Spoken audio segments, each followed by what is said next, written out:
Hello friends, welcome to study stage. तो आज के इस वीडियो में हम लोग इसी एक वीडियो में विलोपन विधि, प्रतिस्थापन विधि और वज्रगुणन विधि यानी तीनों विधि जो है इसी वीडियो में सीखने वाले हैं। और ये तीनों विधि जो है आपके क्लास 10th के बोर्ड एग्जाम में पूछा ही जाता है, तो 3 नंबर का पूछा जाता है। तो वीडियो को पूरा देखिएगा और तीनों जो है अच्छे तरीके से समझिए, और जब भी क्वेश्चन आए आपके बोर्ड एग्जाम में तो आप अच्छे तरीके से वहाँ पर सॉल्व कर सकते हैं। ठीक है, तो चलिए सबसे पहले विलोपन विधि को सॉल्व करते हैं। पहला क्वेश्चन, समीकरण x + y = 7 और 2x - 3y को विलोपन विधि से हल करना। ठीक है, तो हमारा समीकरण दिया गया है, तो चलिए हल करते हैं। जैसे बोर्ड एग्जाम में हल किया जाता है, करने का तरीका होता है, बिल्कुल उसी तरीके से यहाँ पे हम आपको बताने वाले हैं, जिससे कि आपको एग्जामिनर बोर्ड एग्जाम में पूरा का पूरा नंबर दे।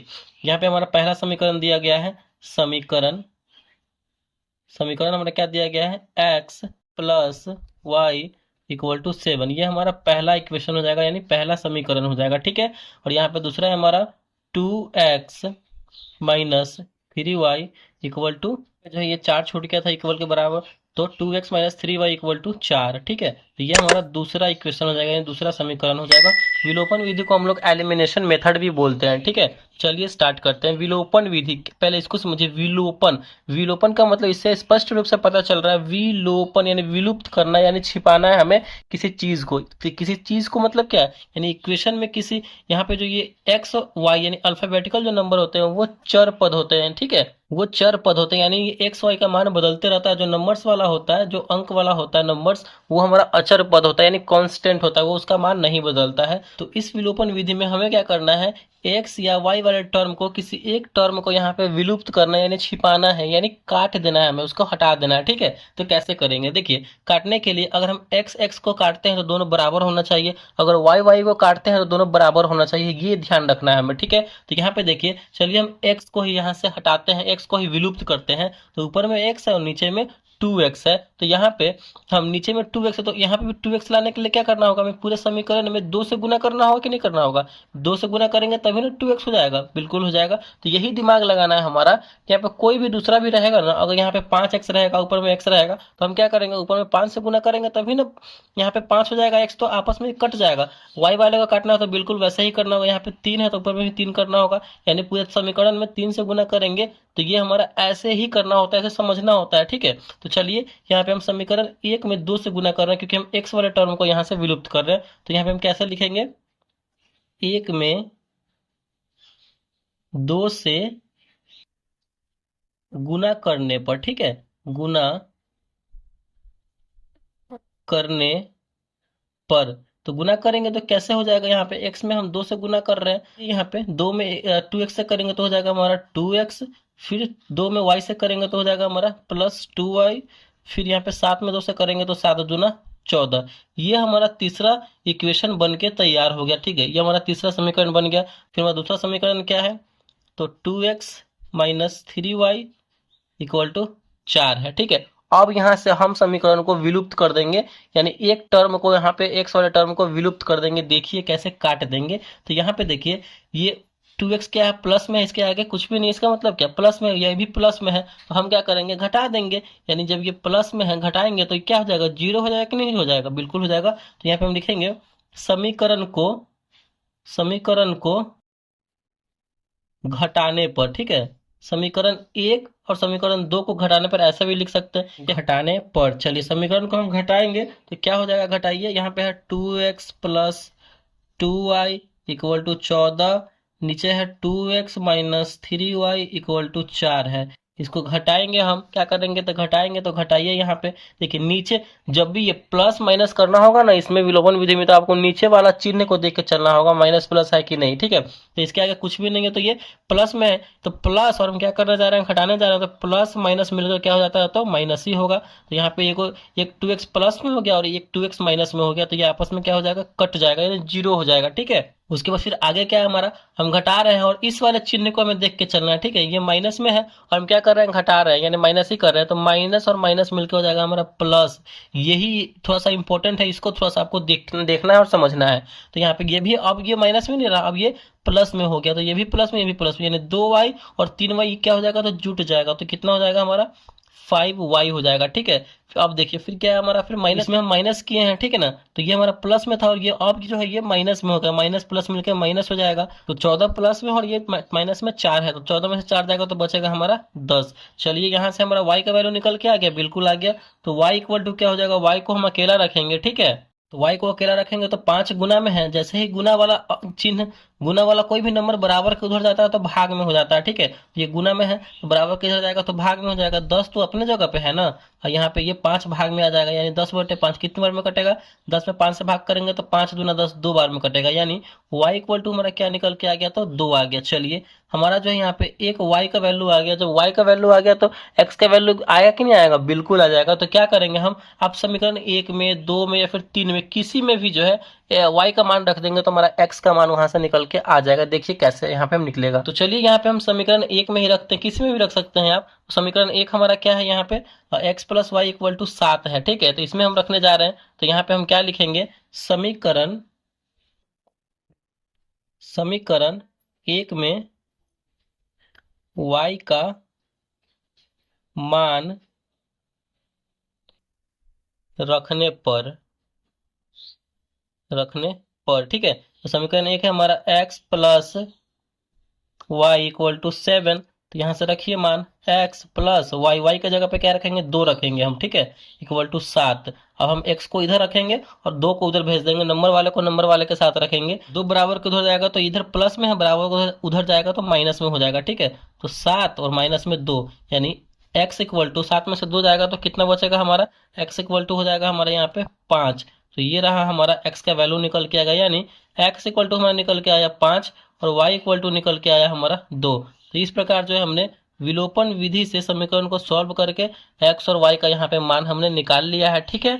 तो इस प्रकार हमने जो है यहाँ से विलोपन विधि से x का मान और y का मान निकाल लिया है, ठीक है। तो चलिए यहाँ पे अब हम लोग अगला जो है प्रतिस्थापन विधि समीकरण को यहाँ पे समझेंगे और प्रतिस्थापन विधि से हम लोग समीकरण को हल करना सीखेंगे। ये जो क्वेश्चन है, ये क्वेश्चन 2017 के बोर्ड एग्जाम, मैट्रिक का जो बोर्ड एग्जाम हुआ था उसमें पूछा गया क्वेश्चन है, ठीक है। आप प्रीवियस ईयर क्वेश्चन देखेंगे तो ये क्वेश्चन आपको वहां पे देखने को मिलेगा। ये 3 नंबर से 5 नंबर के बीच में पूछा जाता है, तो इसको अच्छे तरीके से लास्ट तक देखिए और अच्छे तरीके से हम समझाने की कोशिश करेंगे, ठीक है। तो वीडियो को लास्ट तक जरूर देखिएगा जिससे कि आपको अच्छे तरीके से यहाँ पे समझ में आए, ठीक है। क्वेश्चन हमारा है, प्रतिस्थापन विधि से समीकरण 8x plus 5y equal to 9 और 3x plus 2y equal to 4 को हल करना है, ठीक है। यहाँ पे हमारा 2 समीकरण दिया गया है, तो पहले हम समीकरण को लिखेंगे। प्रतिस्थापन विधि को हम लोग सब्स्टिट्यूशन मेथड बोलते हैं, ठीक है। देखिए प्रतिस्थापन, यहाँ पे इसी से समझ में आ रहा है कि प्रतिस्थापन यानी किसी में हमें स्थापना करना है, यानी किसी एक इक्वेशन का, किसी एक समीकरण का मान निकाल करके दूसरे समीकरण में प्रतिस्थापन करना है। देखिए कैसे होगा ये। तो पहले हमारा समीकरण दिया गया उसको लिखेंगे। समीकरण है हमारा 8x plus 5y equal to 9, ये हमारा पहला समीकरण हो जाएगा, ठीक है। दूसरा समीकरण है हमारा 3x plus 2y equal to 4, ये हमारा दूसरा समीकरण दिया गया, ठीक है। हमें इसमें करना क्या है, प्रतिस्थापन विधि में क्या करना होता है, किसी एक समीकरण में x या y का मान निकाल करके समीकरण 2 में प्रतिस्थापित करना होता है, ठीक है, ये करना होता है। तो हम समीकरण 1 को लेके चलते हैं, हम समीकरण 2 को किसी को भी लेके चल सकते हैं आप, ठीक है। तो समझिए यहाँ पे, तो समीकरण हम 1 को लेके चल रहे हैं, ठीक है। समीकरण 1 को लेकर चल रहे हैं, तो समीकरण 1 से जिस तरीके से बना रहे हैं ना उसी तरीके से आप बोर्ड एग्जाम में बनाइएगा तो आपको पूरा नंबर वहां पे एग्जामिनर आपको देगा। तो समीकरण 1 से, समीकरण 1 है हमारा 8x plus 5y equal to 9 है। इसमें अब हम ये जो समीकरण 1 लेके चल रहे हैं, इसमें जो है किसी एक टर्म का, किसी यानी x का या फिर y का, किसी एक का वैल्यू निकालना है हमें, ठीक है। तो यहाँ पे हम x का निकालते हैं, y का भी निकाल सकते हैं, किसी एक का निकाल करके और समीकरण 2 में उसी जगह पे प्रतिस्थापित करना है। अगर x का निकालना है तो x की जगह पे, y का निकालना है तो y की जगह पे, ठीक है। तो यहाँ पे हम x का निकाल रहे हैं, तो क्या लिखेंगे हम, x का निकालना है तो 8x, यानी x वाले टर्म को इधर रखेंगे और y वाले टर्म को उधर भेज देंगे, ठीक है, बराबर के उधर। y वाला टर्म प्लस में है, ये 5y प्लस में है, बराबर के उधर जाएगा तो माइनस में हो जाएगा। 9 अपने जगह पे है, माइनस 5y हो जाएगा क्योंकि 5y इधर प्लस में था, बराबर के इधर आया तो माइनस में हो गया। चलिए फिर आगे क्या करना होगा हमें, फिर आगे देखिए, फिर हम क्या करेंगे, इस x को अकेला रखेंगे, यानी 8 को हम इधर भेज देंगे। तो यहाँ पे जो है x के गुना में 8 लगा हुआ है, तो क्या करेगा, ये बराबर के उधर जाएगा तो भाग में हो जाएगा, ठीक है। तो यहाँ पे हो जाएगा x equal to 9 minus 5y, यहाँ पे गुना में है, बराबर के इधर आया तो भाग में, यानी यहाँ पे जो है हमने फिलहाल इसको समीकरण 1 को सॉल्व करके x का मान निकाल लिया है। तो अब हम क्या करेंगे, इसी x के मान को समीकरण 2 में प्रतिस्थापित करेंगे। तो यही हमारा जो है प्रतिस्थापन विधि कहलाता है, इसी को हम प्रतिस्थापन विधि बोलते हैं और यही तरीका होता है हमारा सॉल्व करने का। चलिए, तो समीकरण 2 में हम x का मान प्रतिस्थापित करते हैं, ठीक है। तो क्या लिखेंगे हम यहाँ पे, समीकरण 2 में x का मान क्या होगा, तो प्रतिस्थापित करने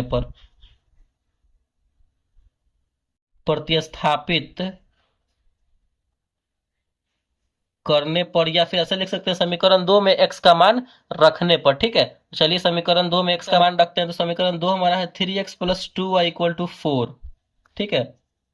3x plus 2y equal to 4 है, ये हमारा समीकरण 2 है। तो इसमें हम x की जगह पे ये पूरा नंबर लिखेंगे 9 माइनस 5y बटे में 8, ठीक है। ऐसे 3 x की जगह पे लिखेंगे हमारा 9 माइनस 5y बटे में 8, फिर उसके आगे क्या है यहाँ पे प्लस 2y इक्वल टू 4 है।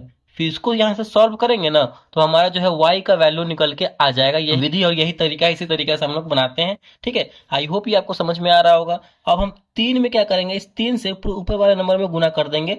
3 में 9 से करेंगे तो 9 तिया 27, माइनस है तो माइनस, फिर 3 में 5 से करेंगे, 5y से करेंगे तो 5 तिया 15 और y लगा हुआ है तो y, ठीक है। और बटे में हमारा 8 है तो 8 लिखेंगे, फिर प्लस हमारा क्या है तो 2y है इक्वल टू 4 है। अब हम क्या करेंगे, इसके नीचे कुछ भी नहीं है तो हम 1 लिख सकते हैं, बिल्कुल लिख सकते हैं, ठीक है। तो अब हम 8 और 1 का यहाँ पे एलसीएम ले लेंगे, ठीक है। 8 और 1 का यहाँ पे हम लोग एलसीएम ले लेंगे। तो एलसीएम लेंगे तो हमारा क्या हो जाएगा, यहाँ पे 8 ही इसका एलसीएम आएगा। 8 और 1 का एलसीएम हम निकाल कर देखेंगे तो हमारा 8 ही इसका एलसीएम आएगा, ठीक है। फिर हम क्या करेंगे, 8 में 8 से भाग करेंगे तो एक बार में होगा, फिर ऊपर वाले में 1 से गुना कर देंगे तो 27 ही आ जाएगा। 8 एकम 8 तो 15 एकम 15 माइनस 15y। हाँ, फिर उसके बाद यहाँ पे देखिए 8 में ये 1 से भाग करेंगे तो 8 ही बार में कटेगा तो ऊपर गुना हो जाएगा। 8 में 2y से गुना हो जाएगा तो प्लस में 8 दूना 16y, ठीक है। इक्वल टू 4 है तो 4, इसको सॉल्व करेंगे तो इतना आएगा। फिर अब देखिए इसको आगे सॉल्व कीजिए, 27 माइनस 15y प्लस 16y, ये वाला जो जिस कैटेगरी का होगा ना उसको उसके साथ रखेंगे हम, ठीक है। तो यहाँ पे y वाला सेम कैटेगरी का है, भाई भाई है तो उसके साथ रखेंगे, यानी माइनस 15y है प्लस 16y, यानी ज्यादा में से कम घट जाएगा कि नहीं घट जाएगा। तो 16y में से 15y घटेगा तो कितना बचेगा हमारा, सिंपल y बचेगा। और यहाँ पे 27 प्लस में है तो 27 यहाँ पे लिख देंगे, इसको भी पहले लिख सकते थे, उससे कोई दिक्कत वाली बात नहीं है। तो यहाँ पे प्लस में 27 है तो प्लस में 27 हो गया। अब यहाँ पे हम क्या करेंगे, ये देखिए ये 8 वाला जो टर्म है, ये 8 है, ये भाग में है, बराबर को उधर जाएगा तो गुना में हो जाएगा। तो 8 को हम बराबर को उधर भेज देंगे तो 8 चौके 32 हो जाएगा, ठीक है, गुना में चला जाएगा। तो चलिए यहाँ से हमारा जो है y का वैल्यू अब निकल के आ जाएगा। देखिए कैसे, इस y को हम अकेला रखेंगे इधर, ठीक है। 32 तो अपनी जगह पे है, ये 27 प्लस में है, बराबर के उधर जाएगा तो माइनस में हो जाएगा 27, बिल्कुल हो जाएगा। तो यहाँ से y का वैल्यू निकालिए, y इक्वल टू 32 में से 27 जाएगा तो कितना बचेगा, 5 बचेगा, ठीक है। यहाँ पे जो है फाइनली हमारा जो है y का मान निकल के आ गया। तो जब y का मान निकल के आ गया तो x का मान तो आराम से निकल के आ जाएगा, तो सिंपल है। फिर हम क्या करेंगे, यहीं पे बगल में ही देखिए, बगल में ही हम बनाते हैं। यहाँ पे हम लिखेंगे समीकरण किसी में भी आप रख सकते हैं, समीकरण 1 में फिर समीकरण 2 में किसी में भी रख देंगे तो यहाँ पे x का मान निकल के आ जाएगा। तो समीकरण 1 में हम y का मान रखेंगे, ठीक है, y का मान रखने पर, ठीक है, y का मान रखने पर, तो y का मान यहाँ पे क्या है हमारा, y इक्वल टू 5 आया हुआ है। समीकरण 1 हमारा क्या है, तो देखिए समीकरण 1 हमारा यही ना है, 8x plus 5y equal to 9 है, ठीक है। तो यहीं पे हम रखेंगे 8x plus 5y equal to 9 है। तो y के जगह पे 5 रखना है हमें, तो 8x प्लस 5y के जगह पे 5, तो गुना में 5 इक्वल टू 9। चलिए इसको सॉल्व कीजिए, 8x प्लस 5 गुने 5 है तो 50 25 इक्वल टू 9, जो नंबर वाला है वो नंबर वाले के साथ रहेगा, ठीक है। तो 8x को इधर रखेंगे और 25 को उधर भेज देंगे, ठीक है। 25 प्लस में है, बराबर को उधर जाएगा तो माइनस में, बराबर को उधर जाएगा तो माइनस में हो जाएगा, ठीक है। तो 9 अपने जगह पे है, माइनस 25 हो जाएगा। ये इसको सॉल्व करेंगे तो x को अकेला रखेंगे तो यहाँ पे हो जाएगा हमारा x, और इसके गुना में था x, तो 8 गुना में था तो बराबर को उधर जाएगा तो भाग में हो जाएगा, ठीक है। यानी हमारा 9 में से 25 जाएगा, यानी कम में से ज्यादा घट रहा है तो कितना बचेगा, यहाँ पे हमारा माइनस में 16 आ जाएगा, ठीक है। और यहाँ पे ये गुना में था, बराबर किधर आया तो भाग में हो जाएगा। यानी यहाँ पे 16/8 कितने बार में कटेगा, 8 दूना 16, और माइनस लगा हुआ है तो यहाँ पे माइनस हो जाएगा। ठीक है, यानी हमारा जो है एक्स का वैल्यू निकल के आया -2 और वाई का वैल्यू निकल के आया 5। तो इस तरीके से जो है हमने प्रतिस्थापन विधि से समीकरण को इस तरीके से हमने सॉल्व कर दिया, और यही तरीका होता है हमारा। अच्छे तरीके से आप समझ गए होंगे। तो इस प्रकार हमने जो है प्रतिस्थापन विधि से भी समीकरण को हल करके एक्स और वाई का मान निकाल लिया है। तो अगला है हमारा वज्र गुणन विधि। तो वज्र गुणन विधि से समीकरण को हल करना सीखते हैं। तो यहाँ पे हमारा इक्वेशन क्या है, समीकरण क्या है, एक्स प्लस 2y = 6। और दूसरा समीकरण है हमारा, ये हमारा पहला समीकरण हो जाएगा, ऐसे दिया रहेगा आपको। और दूसरा समीकरण है 2x - 4y = 12, ये हमारा दूसरा समीकरण है। ठीक है, इस तरीके से अगर समीकरण दिया रहा है तो हमें क्या करना होता है, सबसे पहले इसको 0 के बराबर लिखना रहता है। ठीक है, यानी इस वाले टर्म को इधर लाना होता है, इस वाले टर्म को इधर लाना होता है, और =0 के बराबर लिखना होता है। ठीक है, ऐसे अगर दिया रहेगा तो 0 के बराबर पहले लिखेंगे, ये हमारा पहला स्टेप होगा। तो चलिए पहले क्वेश्चन को लिखते हैं। पहला क्वेश्चन है हमारा x प्लस 2y, और 6 को इधर लाना है, बराबर को उधर में 6 है, प्लस में इधर आएगा तो माइनस में हो जाएगा 6 = 0। इसको 0 के बराबर लिख लिए। ठीक है, ये हमारा नया समीकरण बन जाएगा, यानी तीसरा समीकरण बन जाएगा। ठीक है, फिर उसके बाद हम अगले समीकरण की ओर चलते हैं। अगला हमारा 2x - 4y, फिर 12 प्लस में है, बराबर किधर आएगा तो माइनस में हो जाएगा, माइनस में 12 = 0। इसको भी हम 0 के बराबर लिख लिया, और ये हमारा चौथा समीकरण हो जाएगा। ठीक है, चलिए इतना करने के बाद अब हम क्या करेंगे, अगला स्टेप हमारा होगा वज्र गुणन का रूप कौन सा होता है। तो जो वज्र गुणन का रूप होता है, वज्र गुणन समीकरण का जो रूप होता है उसको उस रूप में लिखेंगे। ठीक है, तो वज्र गुणन का जो रूप होता है वो लिखेंगे। यहाँ पे पहले लिख दे रहे हैं वज्र गुणन रूप। ठीक है, वज्र गुणन रूप हमारा कौन सा होता है, तो a1x + b1y + c1 = 0 होता है। इसके बाद हमारा होता है a2x + b2y + c2 = 0 होता है। ये हमारा वज्र गुणन का रूप होता है। ठीक है, अब हम इसमें क्या करेंगे, a1 b1 c1 a2 b2 c2 पता करेंगे। ये जो समीकरण हमारा दिया हुआ है, ये तीसरा चौथा समीकरण जो बना है हमारा, इससे यहाँ से हम a1 b1 b2 c2 c1 ये सब निकालेंगे। ठीक है, तो चलिए निकालते हैं। तो चलिए यहाँ से हम a1 b1 c2 a1 a2 b2 c2 पता करते हैं। ठीक है, तो a1 = क्या हो जाएगा हमारा, ये हमारा x के जो गुना में लगा रहेगा वो a1 होगा। ठीक है, तो यहाँ पे x के गुना में कुछ भी नहीं है, यानी 1 है, तो हमारा a1 का वैल्यू हो जाएगा 1। चलिए अब उसके बाद है y b1y, यानी y के गुना में जो लगा रहेगा वो b1 होगा हमारा पहले समीकरण में। ये हमारा पहला समीकरण का बात हो रहा है। ठीक है, यानी समीकरण ये वाला टर्म तीसरा या चौथा जो भी बना है हमारा, जो 0 के बराबर है, उस वाले का बात हो रहा है। तो y के गुना में लगा हुआ है b1, यानी y के गुना में लगा हुआ है, तो ये क्या हो जाएगा 2, यानी b1 का वैल्यू कितना हो जाएगा, तो 2 हो जाएगा। ठीक है, उसके बाद हमारा c1 का वैल्यू क्या हो जाएगा, c हमारा ये हो जाएगा a b और c, तो माइनस में 6 है, तो यहाँ पे c1 का वैल्यू हो जाएगा -6। चलिए आप अगले वाले समीकरण में चलते हैं हम। तो अगला वाला समीकरण हमारा यही ना, 0 के बराबर वाला, तो इसको लेके चलेंगे। तो हमारा देखिए x के जो गुना में लगा रहेगा वो a2 हो जाएगा समीकरण, ये चौथा से। तो हमारा पे यहाँ पे a2 का वैल्यू क्या हो जाएगा हमारा, x के गुना में, यानी यही ना x के गुना में तो a2, तो x के गुना में 2, यानी a2 का वैल्यू हो गया 2। उसके बाद हमारा b2, ठीक है ना, यही हमारा y b2, यानी y के जो गुना में लगा रहेगा b2 का वैल्यू, तो y के गुना में लगा हुआ है 4, यानी माइनस में 4 हो जाएगा b2 का वैल्यू। ठीक है, उसके बाद हमारा c2, यही ना हमारा c2 है ये वाला समीकरण में, तो हमारा हो जाएगा c2 माइनस में 12, क्योंकि 12 है माइनस लगा हुआ है तो माइनस में 12 हो जाएगा। आई होप ये समझ में आ गया होगा। इतना हमें लिखना रहता है, ये हमें पता करना रहता है a1 b1 c1 a2 b2 c2। उसके बाद हम वज्र गुणन फॉर्मूला पे इसको बैठा देंगे और हमारा x और y का वैल्यू यहाँ से निकल जाएगा। ठीक है, आई होप ये आपको समझ में आ रहा होगा कैसे कैसे हो रहा है। बहुत ही सिंपल यहाँ पे हम फॉर्मूला बताने वाले हैं, वो फॉर्मूला आपको याद हो जाएगा एक ही बार देखने से ही। ठीक है, चलिए वो फॉर्मूला हम देखते हैं। तो वज्र गुणन का हमारा फॉर्मूला क्या होता है, देखिए x लिखना है, बटे में हमें क्या लिखना है, b c minus b c. ठीक है, क्या लिखना है, b c minus b c लिखना है। ठीक है, उसके बाद जो है इक्वल टू y बटे हमें क्या लिखना है, तो y बटे लिखना है मेरा सी ए माइनस लगा देना है। ठीक है, माइनस लगा देना है। फिर उसके बाद जो है हमारा फिर बराबर में क्या लिखना है, 1 बटे में a b minus a b, ठीक है, इतना लिखना है। यानी सेम सेम एक्स वाले में भी b c minus b c, y वाले में भी नीचे वाला सेम सी ए माइनस सी ए, और 1/AB माइनस ए बी, ठीक है, ऐसा लिखना है। ये फॉर्मूला हुआ इसमें। अब हमें क्या करना है, एक दो दो एक, एक दो दो एक, एक दो दो एक, यानी B1 C2 minus B2 C1। ऐसे ही अगर याद करेंगे तो काफी थोड़ा सा ये हार्ड हो जाएगा, समझ में नहीं आएगा, भूल जाएंगे।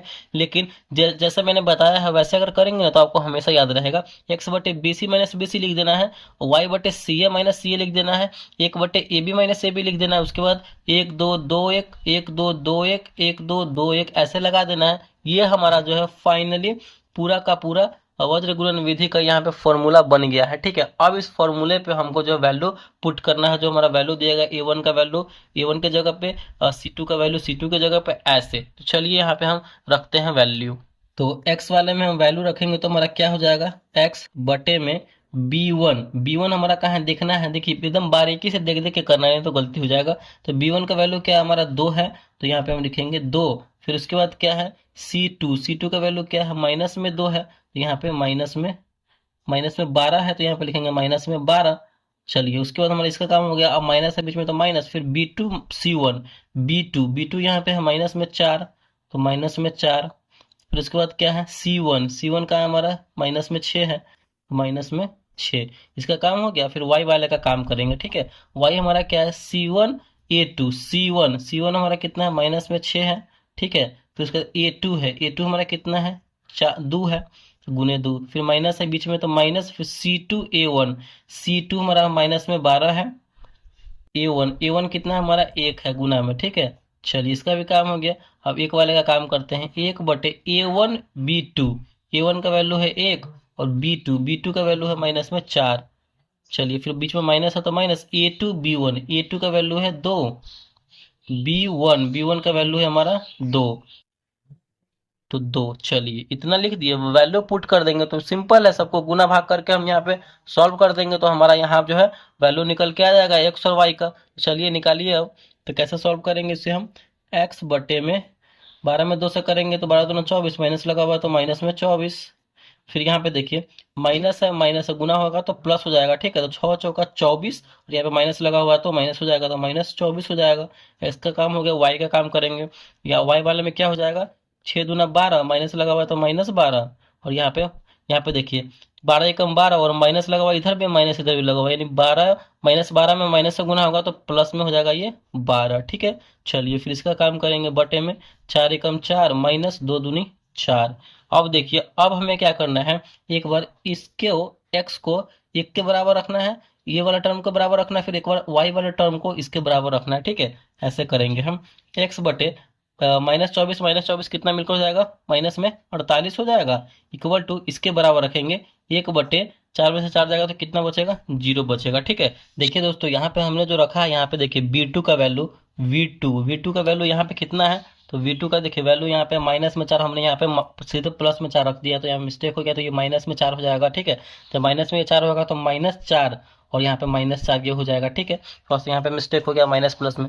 चलिए फिर यहाँ पे देखिए माइनस माइनस क्या हो जाएगा, ये -4 और -4 में हो जाएगा -8 हो जाएगा, ठीक है। इसको यहाँ पे ये सॉल्व करेंगे तो हमारा क्या हो जाएगा, अब इसको हम तिरछा मल्टीप्लाई करेंगे, -8 में हम x को गुना करेंगे तो कितना हो जाएगा, -8x, x इक्वल टू 48 में 1 से गुना होगा, माइनस में है तो माइनस में 48, माइनस से माइनस कैंसिल हो जाएगा, बराबर के इधर माइनस, बराबर के उधर माइनस, तो माइनस से माइनस कैंसिल हो जाएगा। तो यहाँ पे x का वैल्यू निकाल लेंगे तो x इधर रहेगा, और यहाँ पे 8 जो है ये गुना में है, बराबर को उधर जाएगा तो भाग में हो जाएगा, यानी 48/8, 8 6 48 एक बार में कटा, यानी x इक्वल टू 6।